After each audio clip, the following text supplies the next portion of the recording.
Having no discernible skills pays really well, as does offering no goods or services to your customers. Now, if that sounds odd, let me add a caveat. If you're a Biden. The family of our drooler-in-chief, Joe Biden, has managed to rake in millions upon millions of dollars, a lot of which comes from foreign companies and governments, without registering as a foreign agent or seemingly providing literally anything in return. That's a pretty sweet deal. But weirdly, this perfectly legal activity, I'm making quotation marks with my fingers, is something that none of them want to talk about. You know, if I were having millions thrown at me for some magical reason, I'd want everyone to know why. If only more rich people out there could get in on the action and throw even more money my way. If I, for example, provided some service that was worth millions to people I've never met, who don't even speak the same language I do or work in an industry I know literally nothing about, I'd welcome every media inquiry as free advertising. Especially when, as a requirement to get the money, I have to do absolutely nothing. The Biden family business model appears to be about as complex as winning the Publishers Clearinghouse sweepstakes, only more lucrative, of course. Normally, when a politician who brags about being, quote, the poorest member of Congress buys an estate built by the DuPont family, it raises some questions, especially when the salary of the politician was all he had as income, and a career politician is not guaranteed to last.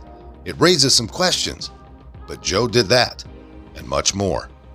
He now owns several mansions in Delaware, including a more than 6,500 square foot estate in wealthy Greenville and a $2.7 million oceanfront mansion in Rehoboth Beach.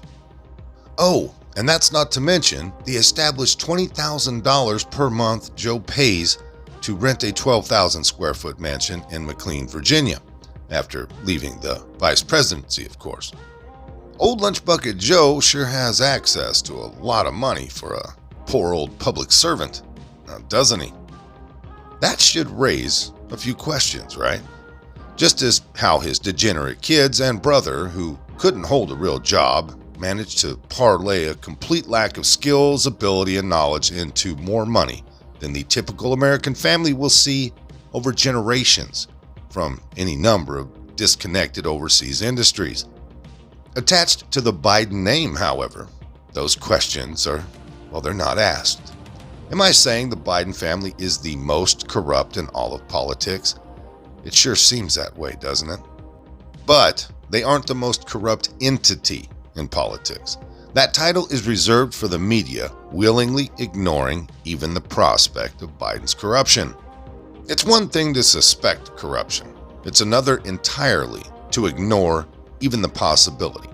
That is what journalists are engaging in right now. They'll insist that there is no evidence of corruption or pay-to-play or any type of influence peddling. It's amazing what you can't find when you don't look for it, isn't it? And that's exactly what they're doing, refusing to look. The three broadcast networks, ABC, CBS, and NBC, did not bother to mention the allegation the president received $5 million from Burisma, the corrupt Ukrainian oil company that paid his son a freaking fortune. Sure, it's just an allegation, but there was not an allegation against Donald Trump that didn't warrant stopping all the presses and breathlessly repeating at least until it was proven false, at which point it would then be ignored. The more anonymous the sources, the better. These people, you know, the ones with speak truth to power tramp stamp tattoos and walls full of awards that make participation ribbons seem genuine and important, have deemed even the possibility of Biden corruption to be unworthy of inquiry. Normally, something this juicy would be an award and fame bait in and of itself if these allegations were against a Republican. But there is no interest among the press pass crowd.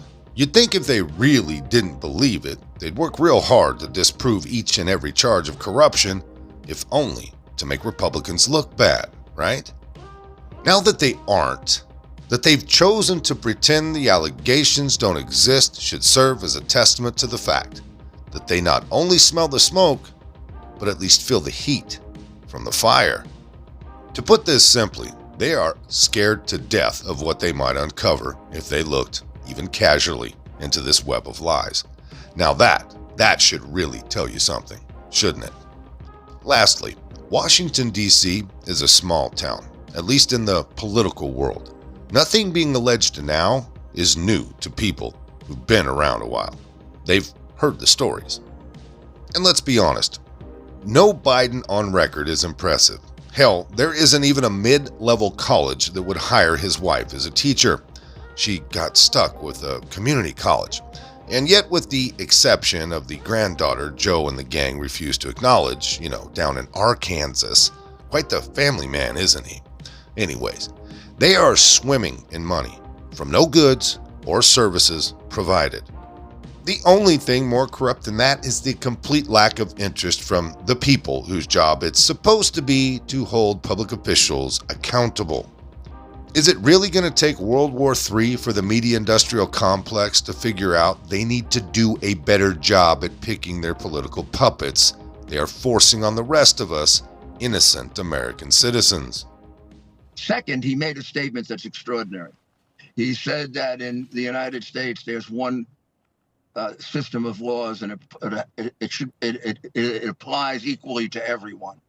Well, of course, that's the most ridiculous, idiotic statement to make on a day in which we find out that the Bidens took a $10 million bribe from a Ukrainian, Mykola Zlochevsky, which I could have told you, and did tell them 3 years ago. And they followed up on none of the evidence I gave them. They were hoping the people would disappear or die. It's extraordinary. I gave them one witness that any investigator would jump through hoops to go to. Gave them a witness who is a woman who was the chief accountant at this crooked company, Burisma. She was the wife of the former owner who died under suspicious circumstances. And she was willing to give up all of the offshore bank accounts, including the Bidens. And she supervised the transfer of a lot more cash to the Bidens and other crooked politicians for Burisma. Are you confident that now the House committee is going to get to the bottom of that? Because that is stunning, Rudy. I sure hope so. I mean, the reality is that we gave it to them in January of 2020. And the Pittsburgh U.S. attorney was very interested. And then in a very strange move, Barr took it away from him, gave it to the U.S. attorney in Delaware. He didn't do a damn thing about it. And the woman was under threat of death. So we tried to put pressure on them to do something. Look, suppose she was lying. You would find out in a minute. She wouldn't have the accounts. She either has the goods or she doesn't. And it's absurd not to interview her. 1,000%. She claimed she had bank accounts and that the Bidens got a lot more money under the table than already we had $8 million on the table that we could prove, which they could prove tomorrow if they wanted to. They could have proved it 3 years ago, Rita. They could have indicted him before he ran for president and obviated this problem. We could have found out if he was innocent or guilty in January of 2020. All the witnesses were there.